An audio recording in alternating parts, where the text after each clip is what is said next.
Hello, welcome to Book Talk. My name is Katrina, aka Books and Such. Welcome to my bookshelf. Today we'll be discussing Paper Towns by John Green. And Paper Towns is awesome. And if you have not heard of John Green, oopsies, come out from under the rock where you're living, because John Green books are everywhere and they're super amazing. Okay, so Paper Towns is about a boy named Quentin Jacobson, and he lives a pretty normal life. And then one day his neighbor, this extraordinary girl named Margot Roth-Spiegelman, climbs into his window dressed like a ninja and beckons him on an adventure. And so they go and they do all this crazy stuff. And then the next day at school, she has disappeared, and she's left a trail of clues that Q needs to follow so that he can find her. And so, Paper Towns. That was a pretty brief summary, but I don't want to give away too much. So if you haven't read Paper Towns, I'm going to need you to go. You need to hit the little X. I need to go pick up Paper Towns because it's really awesome. And then you can come back and we can discuss it and have a lot of fun, and it's going to be sweet. But if you haven't read Paper Towns, I'm going to need you to leave. Walk out the door, please. Okay, guys, so spoiler section is starting. We're about to discuss it in all of its glory. So, yes. So for the Paper Towns book talk, we're actually going to start right at the beginning, at the prologue. The prologue. This is probably one of the most powerful prologues I've ever read in a book. You have the image of Quentin and Margot. They found a dead body in the park at the age of 9. That's crazy. I was just like, oh my goodness, that's traumatizing for a child, of course. They find a man who has committed suicide at the park. And the last, one of the last lines in the prologue was the one that really kind of resonated with me. Maybe all the strings inside him broke, she said. Talking about the man who committed suicide. And from that image, we see maybe all the strings inside him broke. So that's a powerful image and throughout the book, one of the metaphors John Green uses is people are like strings. People have strings inside them. People have strings that connect them to other people. At the end of the second chapter in part 1, The Strings, we get Margot. And we get her coming into Q's bedroom, and she said, she's basically like, come on, we're going on an adventure. Like, let's go. She's like Gandalf when he comes up to Bilbo and is like, hey, we're going on an adventure. That is Margot Roth-Spiegelman. She is Gandalf.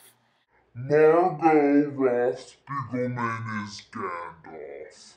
Right after Q was like, okay, whatever, I'll go with you, whatever. She directs him to, like, the grocery store and, like, a Walmart. And he said, what, we're just gonna go on a grand tour of every commercial establishment in Central Florida, I asked.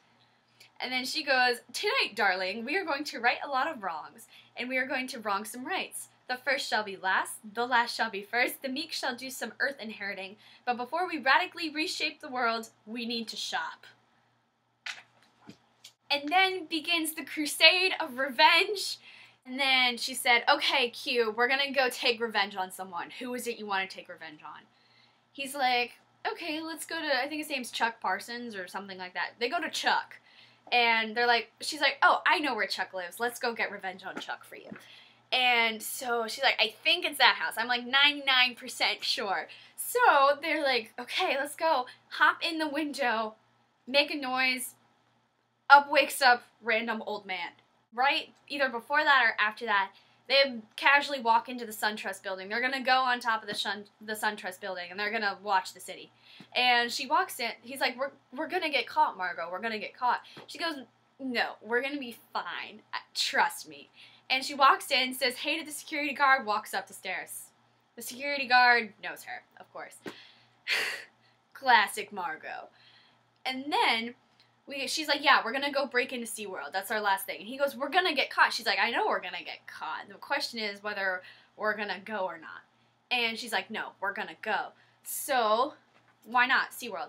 So they're like, okay, we're going to park here. We're going to go trekking through God knows what.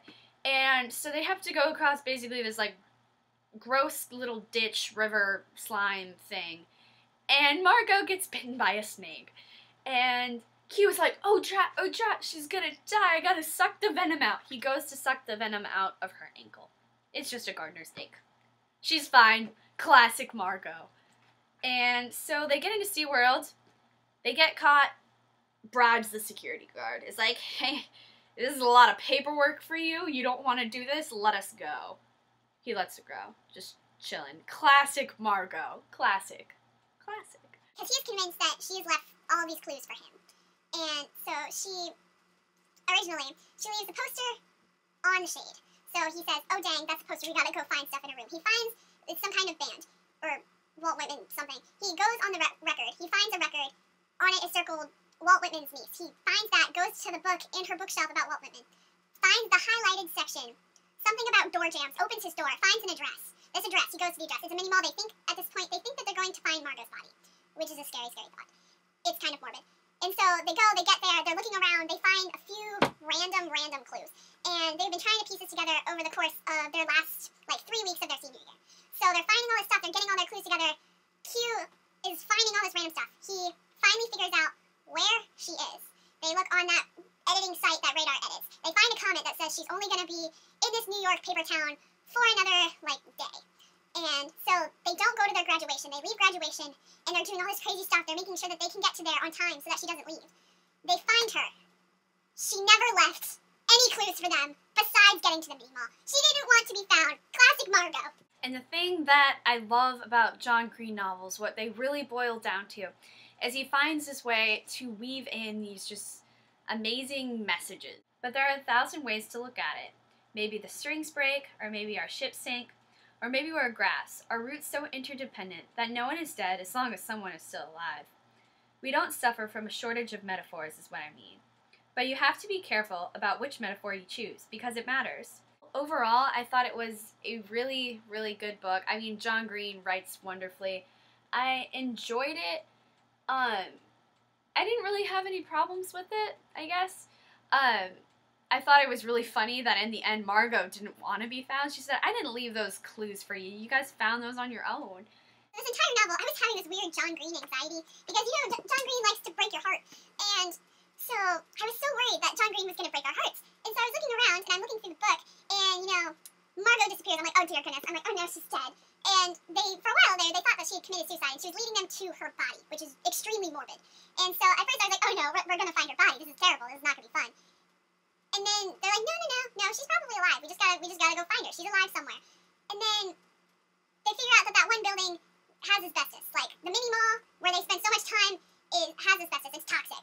I'm like, oh no. I was like, here it comes, the John Green moment. Someone's gonna get poisoning and they're gonna die. And it's gonna be terrible. And I was so scared. I was terrified. And then they were fine. I was like, yes. Whew. And then they are on their crazy trip on the interstate, and they almost run into the world's largest cow. And I go, oh no. They're gonna die. They're really gonna die this time. I thought that they were gonna die so many times because it's classic John Green, and it didn't happen, and I was so happy. So, out of John Green books, this is the one that has caused me the least heartbreak, and it has been lovely. I've enjoyed it, just a little bit. But not having heartbreak is really nice. So, no tears for me today. I'll talk to you guys later. Bye!